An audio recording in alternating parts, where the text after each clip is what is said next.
Hello friends, मेरे digital classes में आप लोग का बहुत बहुत स्वागत है।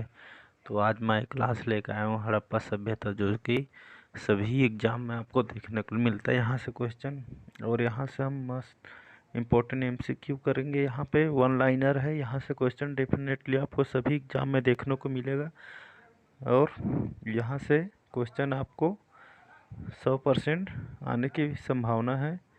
तो चलिए स्टार्ट करते हैं और क्वेश्चन देखते हैं, जो कि पूरे क्वेश्चन हड़प्पा सभ्यता से है। तो पहला क्वेश्चन है, हड़प्पा सभ्यता के संपूर्ण क्षेत्र का आकार किस प्रकार है। तो आपका हड़प्पा सभ्यता का संपूर्ण क्षेत्र जो कि त्रिभुजाकार में है पाया गया है। प्राचीन इतिहास में सिंधु सभ्यता के ईंटों अलंकरण किस स्थान से मिला है। तो आपका कालीबंगा से। प्राचीन सिंधु सभ्यता में वृहद स्नानागार कहाँ पाया गया है। तो आपका मोहनजोदड़ो में पाया गया है। हड़प्पा के मिट्टी के बर्तनों में सामान्यतः किस रंग के प्रयोग किया जाता था। तो लाल रंग का बर्तन जो कि मिट्टी के बने होते थे, इस रंग के प्रयोग हुआ है। हड़प्पा मोहरे अधिकांश किससे बनी हुई है। तो आपका सेलखड़ी से बनी हुई है। किस हड़प्पाकालीन स्थल से पुजारी को प्रस्तर मूर्ति प्राप्त हुई। तो आपका हड़प्पा से। किस हड़प्पाकालीन स्थल से नित्य मुद्रा वाली स्त्री की कांस्य मूर्ति प्राप्त हुई। तो आपके मोहनजोदड़ो से प्राप्त हुई। किस नदी के किनारे हड़प्पाकालीन स्थल रोपड़ स्थित है। तो आपके सतलज में स्थित है। किस नदी के किनारे हड़प्पाकालीन स्थल रोपड़ स्थित है। आपके सतलज में। प्राचीन इतिहास में सिंधु घाटी के लोग किस में विश्वास करते थे। तो आपके मातृशक्ति में विश्वास करते थे। प्राचीन इतिहास में किस सिंधु कालीन स्थल से एक ईंट पर बिल्ली का पीछा करते हुए कुत्ते के पंजों के निशान मिले हैं। तो आपके चनहुदड़ो से मिले हैं। मोहनजोदड़ो से प्राप्त पशुपति शिव आद्य शिव मोहर में किन किन जानवरों का अंकन हुआ है।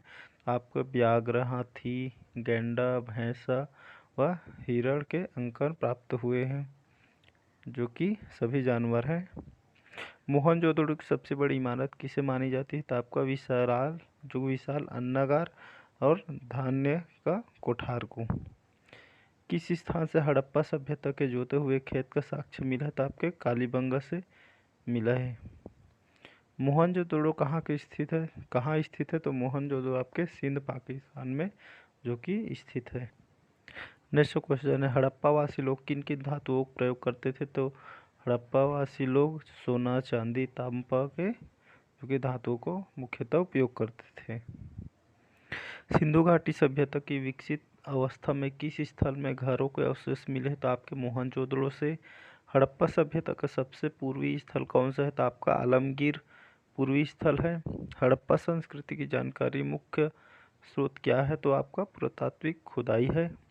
सिंधु सभ्यता किससे संबंधित है। आपका आद्य ऐतिहासिक युग से। प्राचीन सिंधु घाटी सभ्यता को वर्तमान में क्या कहा जाता है। तो आपका हड़प्पा सभ्यता कहा जाता है।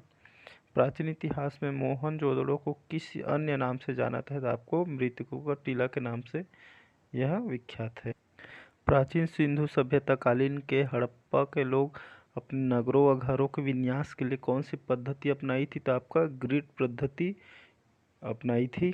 सिंधु सभ्यता के लोगों का प्रमुख व्यवसाय था। तो यहाँ पे व्यापार आपका व्यवसाय हो जाएगा।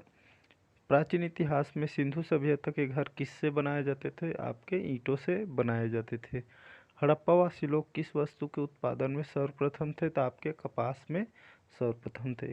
हड़प्पा काल की मुद्राओं के निर्माण में मुख्य रूप से किसका प्रयोग किया था। आपका टेराकोटा का उपयोग किया था। सिंधु सभ्यता का सर्वाधिक उपयुक्त नाम क्या था। तो आपका हड़प्पा सभ्यता था। किस वर्ष से हड़प्पा सभ्यता की खोज हुई थी। आपका वर्ष 1921 में जो कि हड़प्पा सभ्यता की खोज हुई थी। हड़प्पा सभ्यता के लोगों की सामाजिक पद्धति थी। तो यहाँ पे उचित समतावादी थी। स्वतंत्रता से पूर्व भारत में सबसे अधिक संख्या में हड़प्पा युगीन स्थलों की खोज किस प्रांत में हुई थी। तो आपका गुजरात में हुआ था। हड़प्पा कालीन सभ्यता का विशाल कोठार अनाज संग्रहण करने का स्थान कहा जाता था। कहाँ मिला है। तो आपका मोहनजोदड़ो से मिला है। सिंधु घाटी सभ्यता के अवशेष प्राप्त लोगों का प्रमुख धंधा क्या था। तो आपका कृषि करना था। हड़प्पा सभ्यता कौन सा स्थल भारत में स्थित नहीं है? तो आपका बालकोट, जो कि भारत में स्थित नहीं है। हड़प्पा के हड़प्पा के लोगों को किसकी जानकारी नहीं थी? आपका लोहा का ज्ञान नहीं था। किसके प्रमाण मिलने के कारण से सिंधु घाटी की सभ्यता को आर्य पूर्व सभ्यता कहा जाता है? तो आपके बर्तन को। प्राचीन छत्तीसगढ़ में प्राचीन इतिहास में सबसे पहले कौन सा हड़प्पा कालीन स्थल खोजा गया था? तो आपका हड़प्पा का। प्राचीन इतिहास में सिंधु सभ्यता का पतन नगर कौन सा है? तो आपका लोथल है। सिंधु घाटी सभ्यता स्थल कालीबंगा किस प्रदेश में स्थित है? तो आपका राजस्थान में स्थित है। प्राचीन सिंधु सभ्यता कहाँ तक विस्तृत थी? तो आपका पंजाब, राजस्थान, गुजरात, उत्तर प्रदेश, हरियाणा, सिंध और बलूचिस्तान। हड़प्पाकालीन समाज किन वर्गों में विभक्त था? विद्वान, योद्धा, व्यापारी और श्रमिक में। प्राचीन सिंधु घाटी सभ्यता का काल कब से कब तक था? तो आपका 2500 ईसा पूर्व से 1500 ईसा पूर्व तक। प्राचीन सिंधु घाटी सभ्यता को क्या कहा जाता था? आपका नगरी सभ्यता कहा जाता था। प्राचीन सिंधु घाटी सभ्यता का किन नदियों के किनारे विकसित हुई थी? तो आपका सिंधु और उसकी सहायक नदियों के किनारे। प्राचीन हड़प्पा नगर किस नदी के किनारे स्थित था? तो आपका रावी नदी के। प्राचीन हड़प्पा वासी कहाँ के मूल निवासी? तो आपका फिनिशिया के निवासी थे। प्राचीन सिंधु घाटी सभ्यता का प्रधान बंदरगाह कौन था? तो आपका लोथल बंदरगाह था। प्राचीन सिंधुवासी किसकी उपासना करते थे? आपका मातृ देवी और शिवलिंग की। सिंधु घाटी सभ्यता का समय काल क्या था? 2500 बीसी से 1500 बीसी। हड़प्पा की खोज किसने की? तो आपका हड़प्पा की खोज दयाराम साहनी ने 1921 में मोंटगोमरी पाकिस्तान में खोज की। हड़प्पा सभ्यता का कुल क्षेत्रफल कितना है? तो आपका 13 लाख वर्ग किलोमीटर है। यहाँ से आपका क्वेश्चन डेफिनेटली देखने को मिलेगा। सभी क्वेश्चन रिपीटेड है, सभी एग्जाम में आए हुए हैं। आपको यहाँ से क्वेश्चन डेफिनेटली को देखने के लिए मिलेगा और सभी क्वेश्चन आपके लिए इम्पोर्टेंट है। और यहाँ से क्वेश्चन कहीं बाहर नहीं जाएगा। ये भी क्वेश्चन सभी आपके लिए इम्पोर्टेंट है और सभी क्वेश्चन आपको देखने के लिए ज़रूर मिलेगा। चैनल में बने रहने के चैनल को लाइक करें, सब्सक्राइब करें, कमेंट करें। Thank you.